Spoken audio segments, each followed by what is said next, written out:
अस्सलाम वालेकुम। वालेकुम अस्सलाम। आज क्या हाल है? अल्हम्दुलिल्लाह ठीक हो?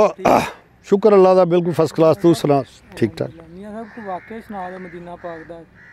लगता तू भी किसी को सुन के आया कि मियाँ साहब बड़े वाकई सुना देने। जी उमर भाई ने अच्छा उमर, चलो उनकी मेहरबानी यार है। अल्हम्दुलिल्लाह मैं वाकया सुनाना कि अल्लाह पाक करीम का करम होया, अपने और अपने प्यारे महबूब सल्लल्लाहु अलैहि वसल्लम दे दर वास्ते बुला लिया तो मदीना पा गई सी ते मस्जिद गुमामा, मदीना पा गए मस्जिद गुमामा।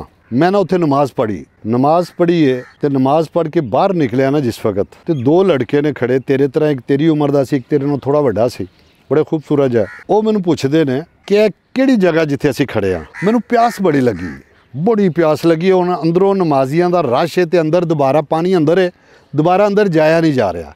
तो प्यास इन्नी कुछ शिद्दत नाल लग गई कि मैं सोच भी नहीं सकता। मैं उन्होंने कहा, मैं यार अगर मैं तुहानूं दसना वा मैं पानी पी लवां। वो कहंदे अंकल पानी असीं तुहानूं लिया देवांगे, तुसीं दसो किहड़ी जगह।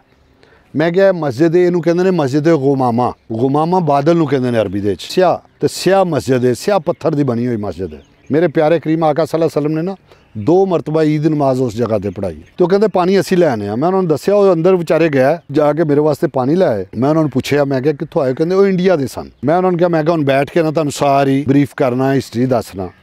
सामने सी मस्जिद अबू बकर सदीक रजी अल्लाह तआला अन्हु, बिल्कुल सामने। मैं क्या सामने देखो ये मस्जिद अबू बकर सदीक रजी अल्लाह तआला अन्हु है। वो सामने देखो मस्जिद अली रजी अल्लाह तआला अन्हु है। वो मैं क्या उधर मस्जिद हज़रत उमर फारूक रजी अल्लाह। मैं उन्होंने मस्जिदों का दसिया। मैं क्या हज़रत उस्मान गनी रजी अल्लाह तआला उन्होंने मस्जिद होटल की बैक साइड पर। तो यह मस्जिद गुमामा है।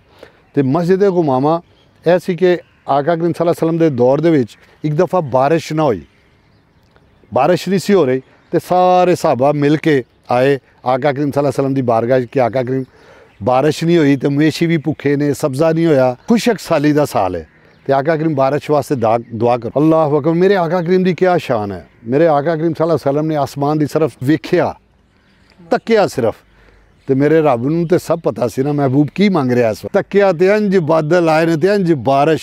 अल्लाह अकबर। बारिश ही बारिश हुण इन्नी बारिश कि 2 दिन 3 दिन हो गए बारिश रुक नहीं। फिर आका करीम सल्लल्लाहु अलैहि वसल्लम की बारगाह पेश होए, कहते आका करीम घर कच्चे ने तो बारिश तो रुकती नहीं पई। तो मेरे प्यारे करीम आका सल्लल्लाहु अलैहि वसल्लम ने फिर उस तरह तकिया अपने रब दी अल्ले, अपने प्यारे अल्लाह पाक अल्ले जो तकिया तो बारिश बंद हो गई। उस मस्जिद का नाम मस्जिद गुमामा। इत्थे आका करीम सल्लल्लाहु अलैहि वसल्लम के सर मुबारक ते बादलों ने साया कीता सी, छां कीती सी। मैं उन्होंने जिस वक्त हिस्टरी बयान की थी, अल्लाह जानदा बड़ा ही रोए, मेरे हाथ चुम्मन, मेरे को नंबर लिया, कहते अंकल असी कल तुहाडे कोल आवांगे, सानूं सारियां ज़ियारतां जड़ियां ना। तो मैं क्या अल्हम्दुलिल्लाह मेरे अल्लाह पाक का करम है कि मेरी ड्यूटी है, तो अल्लाह पाक ने ड्यूटी लाई अल्हम्दुलिल्लाह। तो दुआ करना अल्लाह पाक मेरे को ड्यूटी वापस ना ले, तो अल्लाह पाक तेनू तो तेरी सारी फैमिली नू अपने और अपने प्यारे महबूब दे दर दी जल्द तो जल्द हाज़री नसीब फरमाए। और अल्लाह जानदा तू जाएगा तो मज़ा आएगा कि उतों दियां बहारां की ने। लो जी अस्सलाम वालेकुम। मज़ा आया फिर? चलो जी।